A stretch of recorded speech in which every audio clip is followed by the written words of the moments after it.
दूसरी शादी। आदि की शादी के लिए उसके मम्मी पापा रिया के घर जाते हैं। अरे कैसे कर दे शादी भाई साहब। आपका बेटा तो अभी कुछ करता ही नहीं है। सुना है आगे पढ़ाई करने के लिए शहर भी जा रहा है। तभी तो भाई साहब हम चाहते हैं कि शहर जाने से पहले इसकी शादी कर दे।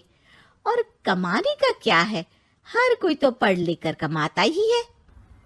हाँ हाँ, और गांव का सबसे बड़ा मकान और समृद्ध परिवार से है आदि।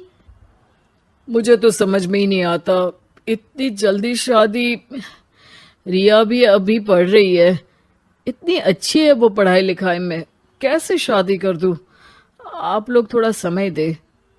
आदि के माता पिता घर चले जाते हैं, जहां आदि के पिता कहते हैं, अरे भाग्यवान, मुझे तो समझ ही नहीं आ रहा कि तू क्यों इतनी जल्दी आदि की शादी करवाना चाहती है। पढ़ लिख कर कमाई धमाई करने लायक हो जाए तो फिर कर देना शादी। अरे आप चुप रहिए। रिया जैसी लड़कियों के लिए शादी के रिश्तों की कमी है क्या? इतनी सुंदर, संस्कारी, पढ़ी लिखी और अच्छी परवरिश वाली लड़की है वो। मैं तो छोड़ ही नहीं सकती ये रिश्ता किसी भी कीमत में। बता दे रही हूँ, रिया की शादी आदि से ना कराई ना तो मैं जहर खाकर जान दे दूंगी। पूरे गांव में नाम है उन लोगों का, नौकर चाकर कितने लगे हैं उनके घर में। अरे मेरी बेटी तो राज करेगी, राज। और इस तरह ना चाहते हुए भी रिया की शादी आदि से हो जाती है। अरे बेटी, ये ले तेरी किताबें, पढ़ाई बिल्कुल ना छोड़ना।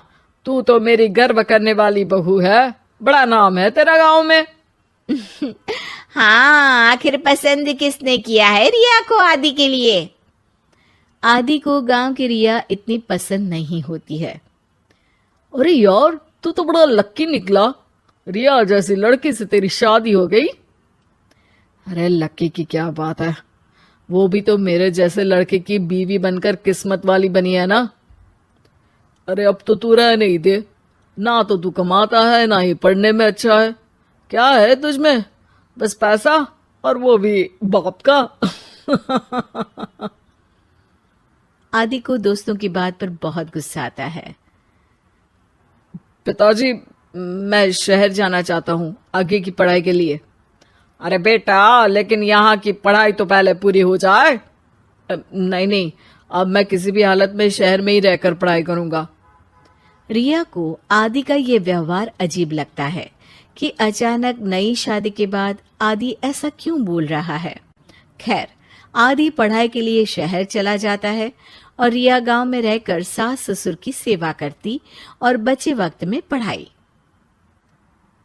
अरे देखो, दामाद जी तो शहर चले गए, हमारी बेटी बेचारी अकेली रह गई। उसे कुछ दिनों के लिए यहीं बुला लाओ ना। रिया की माँ रिया के ससुराल उसे लेने जाती है कि उसके सास ससुर कहते हैं, अरे नहीं नहीं बहन जी, हमारा मन तो रिया के बिना नहीं लगेगा। हाँ माँ, इनको तो शहर जाना ही था पढ़ाई के लिए, बस थोड़ा पहले चले गए। माँ खाली हाथ वापस आ जाती है। आदि शहर में मन लगाकर पढ़ाई करता है और इंजीनियरिंग के लिए दाखिला ले लेता है, तो वहीं रिया भी एमए की पढ़ाई में प्रवेश लेकर समाज सेवा में मन लगाती है। तुझे देखकर लगता है कि मैंने तेरे साथ ठीक नहीं किया बेटी। शादी तो करवा दी लेकिन पति का साथ नहीं मिला। अरे तो क्या हुआ, जैसे मैं अपने माँ पापा के साथ थी वैसे अब आप दोनों के साथ हूँ, है ना? सास खुश हो जाती है। अरे सुनो, बहू आदि लौट रहा है शहर से, वो कल आ जाएगा, तुम लोग तैयारी कर लो। रिया ये सुनकर खुश हो जाती है। वो सोच लेती है कि अब वो कुछ दिनों तक आदि के साथ क्वालिटी टाइम बिताएगी। लेकिन जब आदि घर आता है तो उसके साथ होती है एक शहर की लड़की जो जींस और टॉप में होती है। ये मेरी दोस्त है, मेरे साथ रहेगी। आदि उसे अपने मम्मी पापा से मिलवाता है लेकिन रिया से नहीं। रिया सबके लिए खाना लगाती है। अरे ये नौकरानी कितनी सुंदर है, खाना भी अच्छा बनाया है। अरे नहीं नहीं, ये नौकरानी नहीं, मेरी बहू यानी आदि की बीवी है। ये सुनकर लड़की शांत हो जाती है और आदि की तरफ देखने लगती है, फिर वहां से चली जाती है।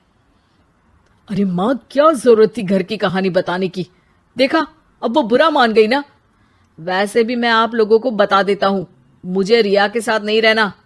मैं शिवानी से प्यार करता हूं और उसी से शादी करूंगा। मैं रिया को छोड़ रहा हूं। आदि ये बोलकर उस लड़की के साथ शहर चला जाता है। रिया ये सब देखकर रोने लगती है, अपने कमरे में चली जाती है जहां सास ससुर उसके पीछे आते हैं। हमें माफ कर दे बेटा। वो दोनों उसके सामने हाथ जोड़ते हैं। आप लोग ऐसा क्यों बोल रहे हैं? ये तो मेरी किस्मत थी, पर अब मैंने सोचा है कि मैं भी आगे पढ़ाई करके आगे बढ़ूंगी। रिया पढ़ाई लिखाई करके पूरे जिले की कलेक्टर बनती है। आदि उसे छोड़कर शिवानी से शहर में ही शादी कर लेता है। फिर एक दिन रिया के ससुराल में, अरे बेटी रिया, तुझसे मिलने कोई आया है। कौन है माँ? हमें आपकी बहू के बारे में सब पता है। मैं आप लोगों से अपने बेटे के लिए आपकी बहू का हाथ मांगने आई हूं। रिया के सास ससुर और माता पिता ने मिलकर ये फैसला किया था कि वो रिया की शादी करवा देंगे। पूरे जिले में नाम कमा चुकी रिया की शादी उससे भी बड़े ओहदे के सिट से हो रही होती है कि शादी वाले दिन आदि भी वहां आ जाता है। अरे माँ, ये क्या हो रहा है? तेरी हिम्मत कैसे हुई घर में घुसने की? पूरे गांव में हम लोगों की नाक कटा अकेला छोड़ गया था एक लड़की के लिए, अब क्या लेने आया है? माँ, वो लड़की ठीक नहीं निकली। उसने मुझे धोखा दे दिया माँ। मैं रिया की कीमत समझ चुका हूँ। अरे इतने बड़े जिले की कलेक्टर है वो। मैं यहाँ नहीं था, फिर भी उसने आप लोगों का पूरा ध्यान रखा। बहुत लेट हो चुका है बेटा। रिया आज अपनी नई जिंदगी की शुरुआत करने जा रही है। अब उसे भी जीने का हक है। वो तेरी सुविधा से जिंदगी नहीं जी सकती। तूने तो हीरा खो दिया बेटा।